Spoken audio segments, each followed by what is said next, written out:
Stray, Chapter 3, A Stranger in the Night, written by Niko. There are some trigger warnings for this chapter. The following are the trigger warning: suicide attempt, mentions of neglect, and implied bullying. Those are all, and I hope you enjoy. Izuku was pacing back and forth through the sand. It had been 2 days since Izuku had informed the woman that he was Stray, and since then he'd been trying to figure out what he was going to do. On one hand, with the help of shock and maybe a few fighting lessons, he might get strong enough to become a vigilante of sorts. On the other hand, though, shock might not always be reliable, and he was so quirkless and homeless, so it might be a tad bit hard to find someone willing to teach him. Izuku sighed. Maybe he could find another cat with a quirk to help as well. Not to mention he was good with his hands and could easily make weapons from the trash around him. Izuku nodded to himself. That's exactly what he would do.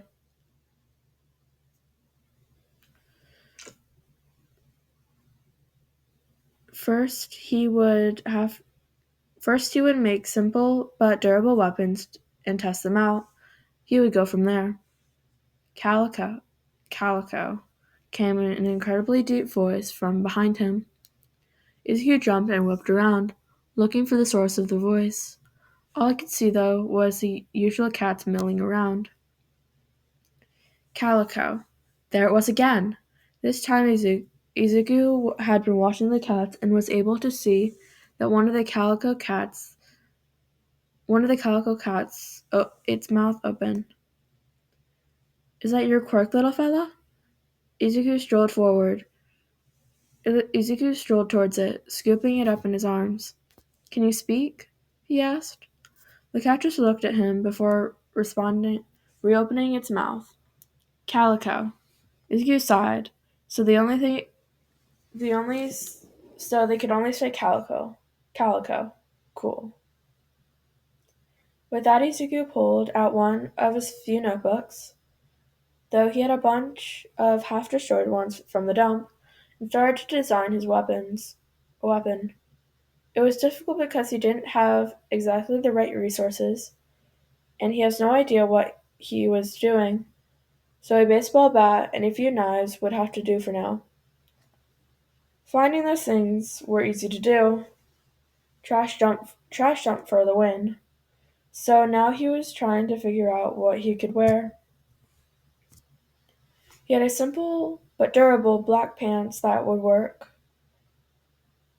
paired with a black and green sweatshirt with cat ears on the hood that he had bought a few weeks prior. He had elbow pads and knee braces that he found buried in a trash heap, as well as a broken body army vest. It took him roughly an hour, but he was able to resize said vest into something that would work for him, offering a small bit of protection. Despite having everything he needed, Izuku decided to wait. He wanted a safe way to carry shock, and he wanted to learn how to fight. The latter was easier to do, surprisingly. There was a free self-defense class with an additional fighting class. They were both free and asked for very little registration. His teacher, Hindoi Dui Sensei, sorry if I said that wrong, was extremely nice and a good demonstrator of tough love. She didn't care that he was quirkless, and Izuku took to the class like a bird to the sky. 5 months later, Izuku deemed himself ready and set out for his first night, especially because he now has 2 cats, Sneakers, who could turn invisible, and Shock, who we all know and love already. He pulled the mask over his face and settled Shock in the bag he had, and that was reinforced rough enough to make it so that it wouldn't hurt Shock, no matter what. Shock also, being so young, was able to be trained to shoot out electricity on command. Now whenever Izuku, and only Izuku, he had Hindui Sensei test this for him, screamed "Lightning!", Shock would send out a stream for 5 to 10 seconds. Izuku, no, Stray, a climbed a random fire escape a few blocks away from the beach and sat on the roof. Not much happened that night. Stray was able to stop one or two muggings of a robbery of a small jewelry store. He helped a few people with directions and whatnot, but the most interesting thing happened at 4 o'clock in the morning, right before Izuku was going to turn in for the night. He was running across rooftops a smallish when he spotted a smallish figure on the edge of the roof. It felt like the breath had been knocked out of Stray's body when he bolted towards the figure, catching them as they started to tip forward off the roof. Stray grasped onto the shoulders of the person. The child started to sob. "Please, please, I'm so tired. Please let me go. Please let me go," he hiccuped. "I'm sorry," Stray whispered, "but I can't do that. I'm quirkless. Nothing stopping me, and stopping me won't change the world in any way. Please." Izuku sucked in a breath. Why do you, being quirkless, want to make me leave?" The child stopped struggling and went still, Stray worried that he had said the wrong thing. As the seconds turned into minutes before the child spoke, "You don't care?" Stray shook his head as the silent sobs continued once more. "Everyone does." Stray didn't say a thing, allowing the child to speak. "My parents, my classmates, my teachers. I always thought I could be stronger, defeat the statistics, live to be an adult, you know?" They sniffled and sat up, but not pulling away fully. "But I can't anymore. I just can't. Everyone always tells me the same thing, that I'm nothing, that I'm useless, and I can't do anything anymore.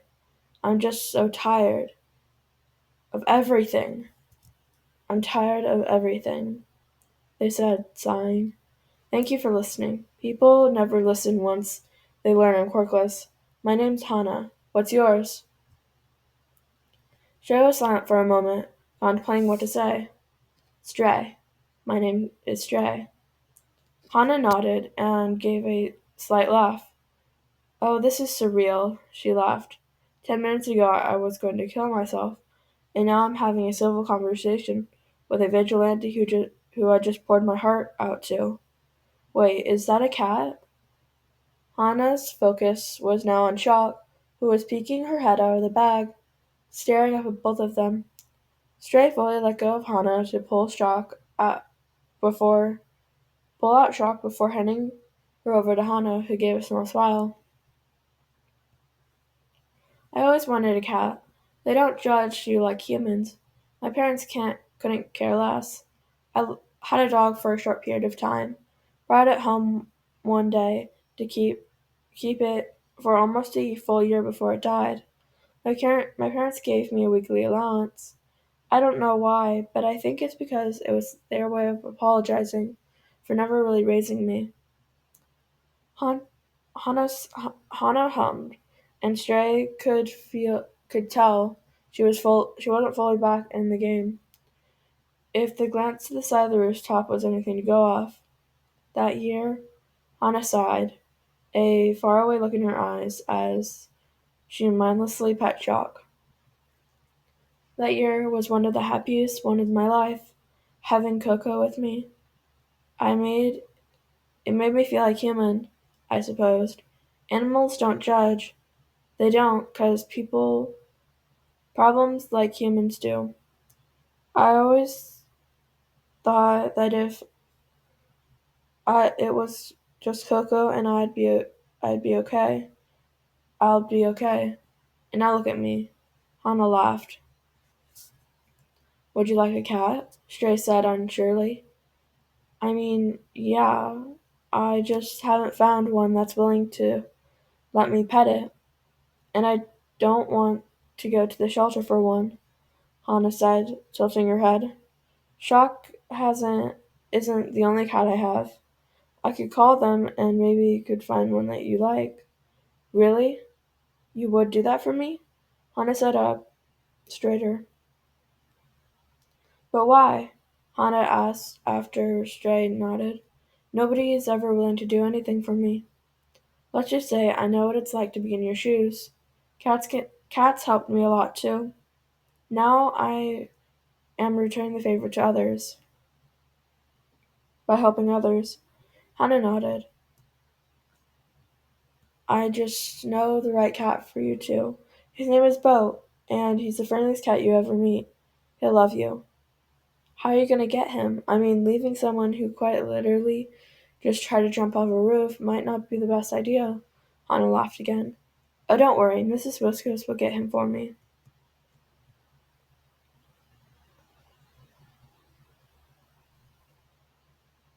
Hana nodded, not quite understanding, but not willing to ask what Stray meant. The two chatted for roughly 20 more minutes before they heard another meow coming from their side of the roof. Hana immediately aghast and spun to face them. On the side of the roof were two cats. One was a regular gray tabby with white marks on his face, and the other was gray, almost bluish, fluffy yellow cat with blue eyes. Which one's mine? Hana said. Stray smiled. The fluffy one. Come here, Bo. I found you a new friend. Bud immediately scrambled over and sniffed Hana's outstretched hand. Hana let out a small gasp, and Stray could see tears welling in her eyes. Stray watched silently as Bo crawled into Hana's lap, as she fully and truly started to cry. Hey, Hana, you okay? Is something wrong? Stray asked quietly, now holding the gray tabby. It's just, she sniffled again, still patting Bo.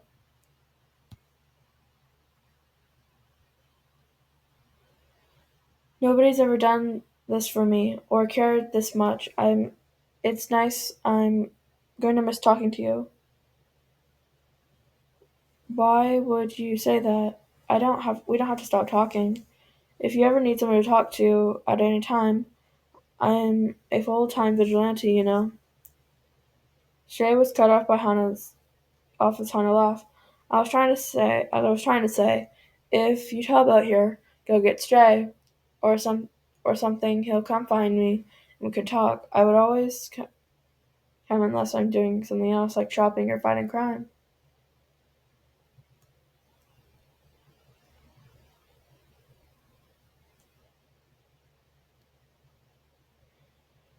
Hana was silent as Stray started to worry he's done something crossed the line. The next thing he knew, Hana had thrown herself back into his arms. Her voice broke. I'd like that. Stray smiled beneath his mask before hugging her back. The two cats sandwiched between them. The pair spent another 10 minutes like that, just sitting silently hugging. Alright, Hana, I think I need to get going.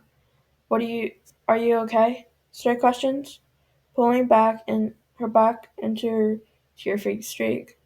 Hana sat up fully and wiped her face, cuddling Bo close to her face. Yeah, that's alright. You have helped a lot more than everyone else has. Stray smiled and stood up. It was good to meet you, Hana. I wish I could have been in better circumstances. Until next time. With that, he jumped off the roost and disappeared in the darkness of the night. Unbeknownst to him, though, a pair of bright silver eyes had been watching him as he ran. After watching the entire encounter with the bright-eyed stranger started to plan a form in their head. That was the third chapter of Stray. I hope you enjoy. The link will be down in the description. And have a nice day or night with gemstones.